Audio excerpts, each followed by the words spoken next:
Okay, welcome back everybody. As promised, I am going to do a quick rundown on the Wilson eXperior single stack guns and why we think so highly of them. So as I said in a previous video and alluded to on, make sure I'm in frame here, alluded to in some photographs is we have acquired another single stack Wilson eXperior 1911. So which there's probably at least one person watching this that is affiliated with Wilson that is laughing because years ago I'm big into the Wilson EDC X9 L guns, the double stack guns, because it's like a 1911, but it's better than a 2011 because it's reliable and kind of runs like a Glock, but is, super accurate and, all the capacity and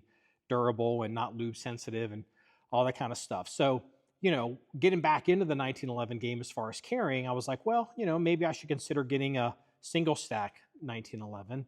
And I had approached Wilson about making me basically a single stack version of the X9L. I wanted the exterior extractor and just some other stuff. And I wanted the locking surfaces, the radial locking lugs. I didn't want that. I wanted to lock off the hood the way the X9 gun does, and like Glocks and modern striker guns. And so I approached Wilson and the person over at Wilson, and I asked them if they would offer that, and they said no. And I asked them if they would make me one, and they came back and said no, but they offered me this gun. And I told the guy on the phone, who is probably going to be watching this, and I said, 9mm single stack 1911s don't run for shit. They didn't run for shit in the 90s. They didn't run for shit in the 2000s. And so I was like, okay, you can send it over. We'll look at it just to be nice. But I mean, I didn't think it was going to end up being that big of a deal. And I'd probably send it back in a week.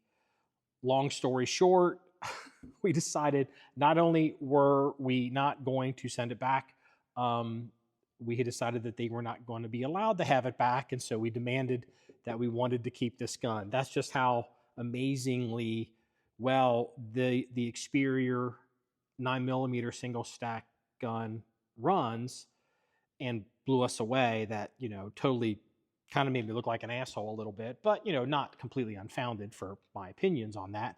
But Wilson was right and I was wrong, and so that's kind of history, and long-term viewers know my opinion on these single stack eXperiors, on how good they are. Well, guess it was late last year in 2024. It is towards the end of May 2025, and Wilson announced that they were discontinuing the eXperior single stack line. They discontinued a whole bunch of guns, and I don't have an inside view as to the logic of what Wilson does and why they don't, but I would just assume that they shut down these single stack eXperiors in 9mm. They may have shut down the 45 too, for all I know, but I was only interested in 9mm. They shut these down because people simply weren't buying them. And so, I mean, if they were selling the hell out of them, they'd still make them, I'm sure. So this was gone. And that kind of caused a small panic at John 1911 because, I wanted a single stack eXperior that,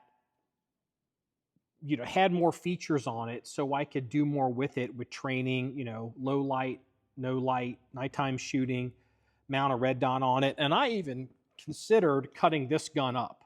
Having an aftermarket rail put on it, for a light, maybe cutting it for, setting and having cut for the red dot. But what I ran into was that, the options for aftermarket rails on 1911s are basically gone because there's so many railed 1911s now. I'm kind of showing my age with that. So that wasn't really a viable option. And, then having it all cut up and everything, and it just didn't really make a lot of sense. So reached out to Wilson and I asked them, I know you're shutting down this line. Is it at all possible if I could get one made with a rail? And they came back and they found a frame with a rail, and They were like, how would you like it? And I'm like, well, you know, I'd like it to be similar to the original gun, as far as, you know, trigger weight and all that kind of stuff. But I'm like, well, it absolutely has to be cut for a red dot. And while we're at it, I'd like to be able to have it threaded so I could put a suppressor on it. Because if I'm going to shoot this gun at night, low light, no light, might as well think about having a suppressor, especially now with the suppressor technologies. You've got these 3D printed things that are super small, and they're not super silent, but they take a lot of the edge off, and they're not giant suppressors, and they're not super heavy. So, you know, running a suppressor on a 1911 is kind of hard on them because of just how the gun is. Really, it's hard on all pistols, but you know, 1911s it's particularly hard, especially if it's a long, big suppressor. So, you know, I was like, I want to have, this is going to be the last of the Mohicans for this. You know, I want all the bells and whistles, because unlike a lot of the meme lords on the internet that have opinions about how traditional 1911 should be, I like red dots. I like rails for lights. I absolutely do. Lights are good, especially at night. And, you know, as someone that worked at night for most of 19 and a half years, 19 years, 4 months, you know, there'd be weeks I wouldn't even see the daylight unless it was the morning sun coming up. So I lived in the dark. And so even then, even if it's still daylight, you places where it's dark, lights are a good thing. And, you know, I really didn't have any modern viable guns to be able to handle suppressor. And, you know, the suppressor laws are changing. And, you know, if I'm gonna be shooting at night. So anyway, you get to the point. So it's like, well, they're like, what else would you like? And I'm like, well, because they're all stainless, I like it two-tone because it's different than what I've got in the collection or the reference collection as far as even working guns. And it'll be an easy way for me to tell the gun apart from other guns in the working gun group, and it'd be easier for the viewers to tell the gun apart from other guns. You know, if it's just constant black gun, black gun, black gun on video, it might be a little bit easier for viewers to see a two-tone gun. And also because of my age, everyone knows that two-tone is the best tone. So these guns, the Wilson eXperior single stack 9mm guns, in my opinion, and it's an informed opinion, are the best traditional 9mm 1911 ever made. And when I say traditional, I mean single stack. I've been down this road so many times, you know, over the past 30 years where, you know, I was a 1911 guy, I'm carrying 1911 for work, I'm shooting, you know, 1911s for training, I'm around all these people that are shooting Glocks and 9mm and some M&Ps, and it's a 9mm world, and I never could get a 9mm 1911, a traditional 1911 single stack gun to run for shit. Not to the level that, you know, I would need.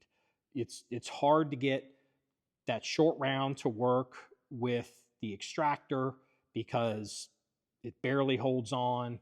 You know, the magazines are kind of crappy. And then the reality is, in 9mm on 1911s, and this is true on 2011s too, which is why the X9 guns are better.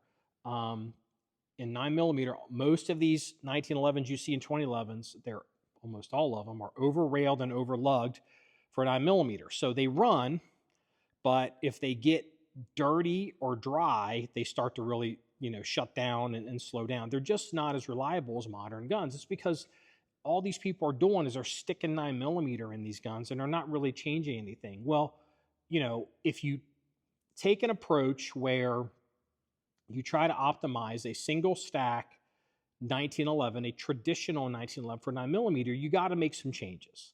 You got to reduce the amount of rails that are, you know, in the gun, and you got to change how it's lugged, because it's those dual radial lugs are, you know, that's for 45 ACP, 200. Well, original John Moses Browning 45 was 200 grains, but you know, 230 grain, you know, ball ammo, military loading. So I'm going to take this gun apart since it's never been shot by us, and I won't get too dirty. I think Wilson probably, you know, test fired it. And then I'm going to kind of show you what I'm talking about. And because, you know, it's in the white or stainless in the frame and the barrel, it'd be easier for you to see on video. So this gun is, I could have, well, probably, I don't know, well, no, with the with the threaded barrel. One thing I do prefer, and I understand that, you know, this is a preference, not that it's better, but I prefer 5-inch guns, but I prefer bushing barrels. I'm just used to bushings. I like the idea of being able to, you know, on the GI plug, being able to, you know, rack it on a hard surface. And even this gun, even though it's threaded, I had them put a GI, you know, a GI plug and a GI rod in it. So let's get it taken apart, and we'll kind of show you what's going on here. So we already know it's empty. So let's try that. There we go. Couldn't quite see it. We're just, all right. I prefer, you know, it's a little ugly on video, but it's fine. I prefer to take the top ends of 1911s apart as opposed to turning the bushing to keep the fit for the bushing. All right, so let's take the spring out of it. You notice it's a regular wire spring, not a flat wire spring. Well, let's see, we can't.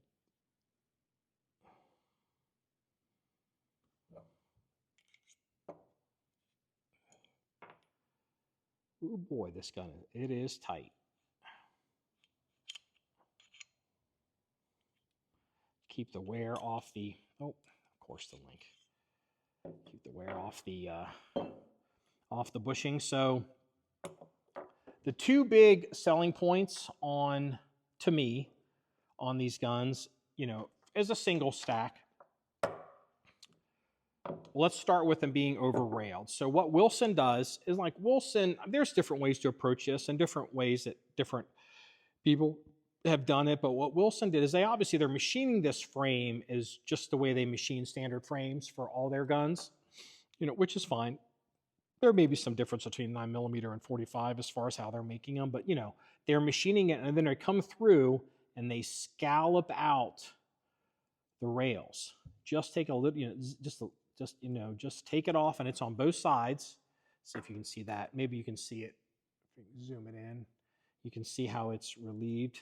So that effectively reduces the rail surface, but you know, on the gun, but you still get that super smooth fit that all the 1911 guys like. So one of the negatives to making rails shorter is if you just cut them all the way back, is you may not maintain as much accuracy as you initially were thinking, and, you know, the gun won't quite that whole, you know, cycle one ball bearings kind of thing. But, you know, I mean, if you're a shooter as opposed to, you know, just like a collector or gun forum guy, you know, that's not that important to you. But again, I understand Wilson has to cater to the collector, not really to the shooters, because the collectors buy all the guns. Let's just be honest. So they keep people in business. So, which is fine. And, you know, guys like me, you know, we benefit from that because, you know, they'll make some of this stuff. So, but y'all didn't buy this gun. So first thing they do is, you know, they scallop the rails. And then the second thing they've done is these radial lugs that are on all 1911s. On the original 45 ACP, there's two radial lugs that go up, that lock up into, you know, into the slide, right? And so you need that for the heavier recoiling 45 ACP round. Well, that's just too much for a 9mm. And, you know, you've got, if you leave it the way it is, and most 90, I'd say 99.99% of all 9mm single stack guns, they leave both those lugs, is the gun is things, these surfaces, as they get gummed up, they can keep the gun, they can slow the gun down, or in theory shut the gun down, because there's really nowhere for crud to go when it's, you know, when it's in these radial lugs. Whereas like on modern guns, if crud builds up on the front at the hood, it'll just start flying out of the gun, and so it can get out of the gun. And so that, in my opinion, this is why, you know, 9mm 1911s can shut down. And also you have to realize too, by reducing the surface of the rails and cutting that lug, you have more energy left over to cycle that heavier, longer 5-inch slide. And that's another thing you'll see where a lot of people that make single stack traditional 9mm 1911s, they only make them in Commander or shorter because they have a hard time getting the reliability out of the 5-inch guns. Well, I'm pretty much all 5-inch all the time. So that's what she said. There's a joke for somebody else. And so this kind of solves that problem too. So that is why, you know, these guns, in my opinion, are the best 9mm 5-inch traditional 1911s, you know, ever made. So I guess a few other things to consider are, why would somebody want a single stack 9mm 1911? Well, if you're a traditionalist or you're a 45 guy and you're used to single stack, or maybe you have a hand size issue, the single stack, you know, 1911 is very friendly to you because you can, you know, they're not that big. You can get, and you can even shrink them down with thinner grips. You can adjust your reach with your trigger. And, you know, they're very, even though they're full-size guns, a lot of people that don't have a lot of experience actually carrying concealed 1911s don't appreciate that single stack guns, man, you can carry a full-size all-steel single stack 1911, you know, very easily because it's so flat. I mean, you know, inside the waistband, appendix, you know, 3 o'clock, 4 o'clock, you know, 4:30, even 5 o'clock. I mean, 6 o'clock if you want to risk your back. They're very friendly to carry. And so also something to consider too, and nobody really looks at it like this, but it's, you know, it's just kind of something that I consider. So if the double stack X9 guns are the full-size working guns for me, but then there's always these people out there that, you know, they have the full-size gun, but then a lot of them carry these compact guns and, you know, the shields or whatever. And this has kind of changed a little, especially with the P365, you know, not that I want to go anywhere near with the SIG issue, but, you know, if my 18+1 X9L gun is my full-size gun, a single stack 9mm with 10+1 in it is my version of a shield.